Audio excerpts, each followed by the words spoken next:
বিসমিল্লাহির রহমানির রহিম।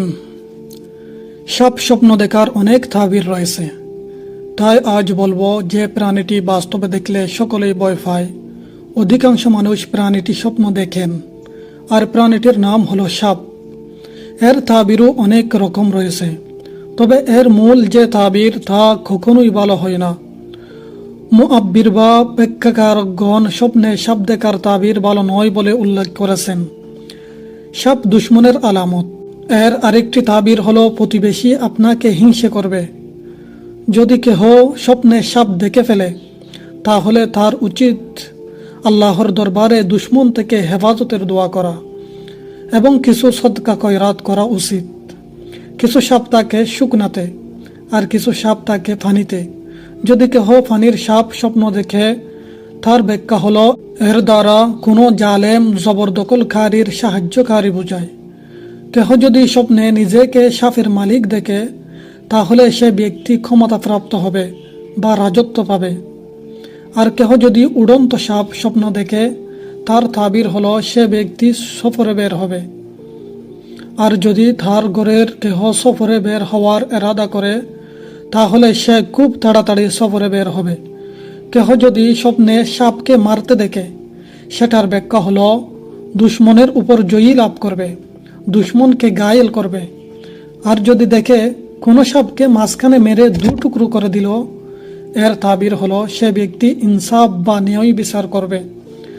কালো সাপ স্বপ্ন দেখার অর্থ হলো বেশি ক্ষতিকারক দুশ্মন।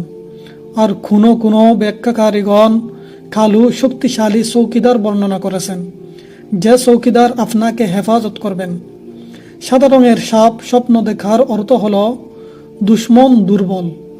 আর হলুদ রঙের সাপ স্বপ্ন দেখার অর্থ হলো সে অল্প দিনের মধ্যে কোনো রোগে আক্রান্ত হবে।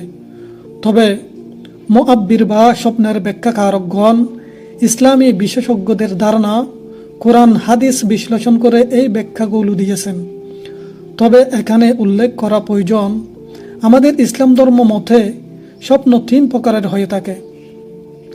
হযরত আবু হুরায়রা রাদিয়াল্লাহু তাআলা আনহু থেকে বর্ণিত, রাসূল পাক সাল্লাল্লাহু আলাইহি ওয়াসাল্লাম ইরশাদ করেছেন, স্বপ্ন তিন প্রকার।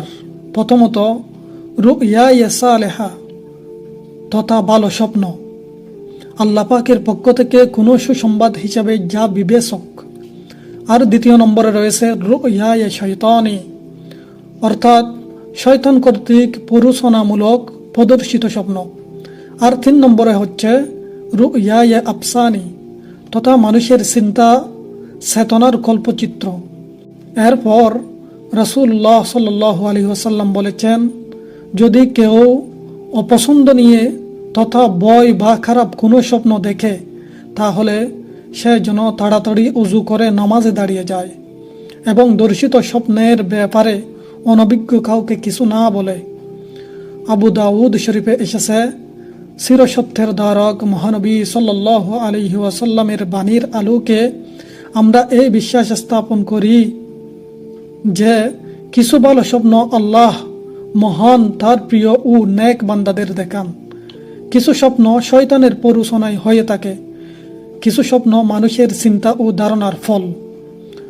স্বপ্ন দেখার পর করণীয় হচ্ছে, আবু সাঈদ খুদরি রাদিয়াল্লাহু তাআলা আনহু থেকে বর্ণিত, তিনি রাসূলুল্লাহ সাল্লাল্লাহু আলাইহি ওয়াসাল্লামকে বলতে শুনেছেন, তোমাদের কেউ যদি এমন স্বপ্ন দেখে যা সে পছন্দ করে, তাহলে জানবে যে তা আল্লাহর পক্ষ থেকে দেখানো হয়েছে। তখন সে যেন আল্লাহ তাআলার প্রশংসা করে ও অন্যদের কাছে বর্ণনা করে। অন্য এক বর্ণনায় এসেছে, এই স্বপ্নের কথা শুধু তাকে বলবে যে তাকে ভালোবাসে। আর যদি স্বপ্ন অপছন্দের হয়, তাহলে বুঝে নেবে এটা শয়তানের পক্ষ থেকে হয়েছে। তখন সে শয়তানের ক্ষতি থেকে আল্লাহ তাআলার কাছে আশ্রয় প্রার্থনা করবে। আর এই স্বপ্নের কথা কারো কাছে বলবে না, কারণ খারাপ স্বপ্ন তার কোনো কিছু করতে পারবে না। হযরত আবু কাতাদা রাদিয়াল্লাহু তাআলা আনহু থেকে বর্ণিত, নবী করিম সাল্লাল্লাহু আলাইহি ওয়াসাল্লাম বলেছেন, সুন্দর স্বপ্ন আল্লাহর পক্ষ থেকে হয়ে থাকে, আর খারাপ স্বপ্ন শয়তানের পক্ষ থেকে। কেউ স্বপ্নে খারাপ কিছু দেখলে বাম পাশে 3 বার থুতু নিক্ষেপ করবে, আর মহান আল্লাহ পাক রব্বুল আলমিনের নিকট শয়তান থেকে আশ্রয় প্রার্থনা করবে, তাহলে এ স্বপ্ন তাকে ক্ষতি করতে পারবে না। আপনি স্বপ্নে সাপ দেখেছেন, আর এটা কোনো সুসংবাদ হতে পারে না, বরং এটা শয়তানের কাজ। তাই এ বিষয়ে চিন্তার কারণ নেই। আল্লাহ পাকের কাছে সাহায্য প্রার্থনা করুন। নিঃসন্দেহে আল্লাহ সর্বোত্তম সাহায্যকারী। মহান আল্লাহ রব্বুল আলমিন আমাদের সকলকে ভালো স্বপ্নগুলো দেখার তৌফিক দান করুন এবং যে কোনো খারাপ স্বপ্ন থেকে আমাদেরকে বাঁচার তৌফিক দান করুন। আমিন।